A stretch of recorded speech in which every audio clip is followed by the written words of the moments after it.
Well, one of the reasons I decided to record my voice as an AI voice dub is because there has been a lot of fear that I was feeling, that my industry was feeling about AI coming and what that was going to do for the future. And I kind of fell back on my training during my getting my master's degree in technology, innovation, and education, which was all about looking at where things are going, embracing the curve, not fighting the curve, and finding out the opportunities. The second reason was finding out some of the companies and their track record who were involved in AI voices. So VocalID, for example, is a company I've partnered with as well as Lotas. Lotus is a very trusted voiceover company that's been in the business a long time. And just being able to have open dialogue, them being able to answer my questions, hop on the Zoom, explain things, I really felt comfortable going with them. And then thirdly is because think about all of the voices of things that we have, whether it's a toy, whether it's your Siri, they're not voices of color.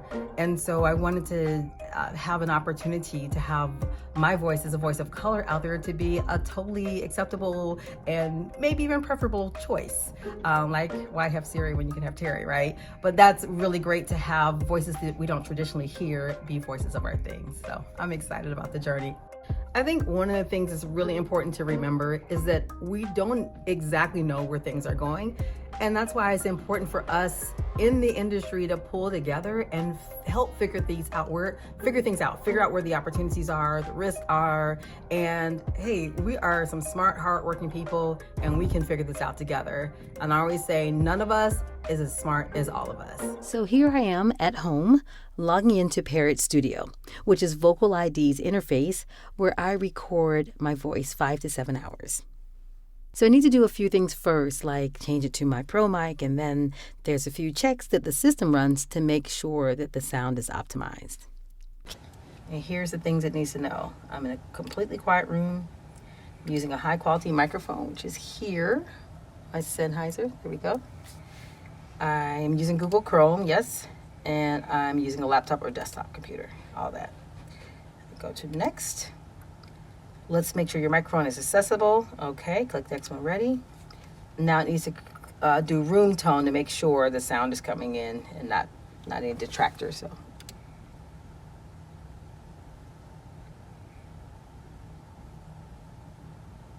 Okay, everything passed. Now it's gonna check my mic. I'm gonna say off for 3 seconds.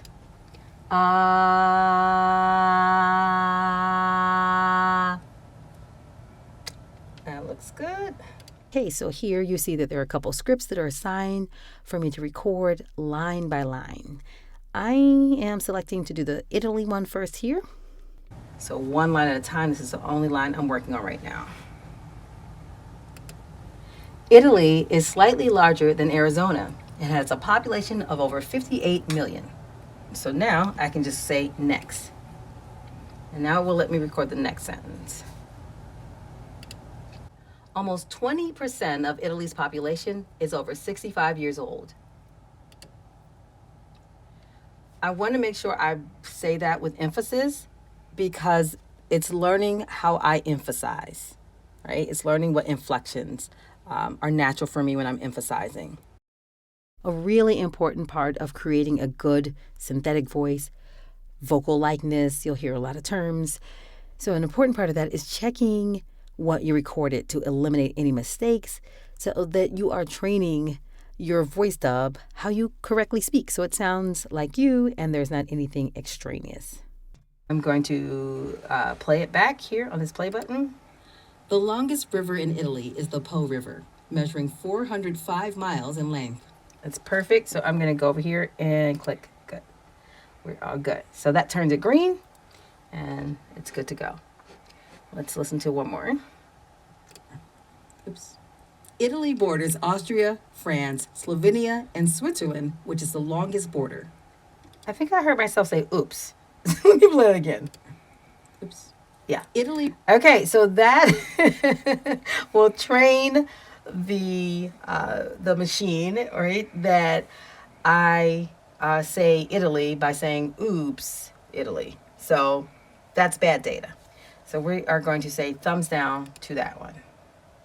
takes about 5 to 7 hours to get really good data because, of course, there's going to be some mistakes, and it really whittles down to about an hour and a half of actual voice data that's used to create the voice.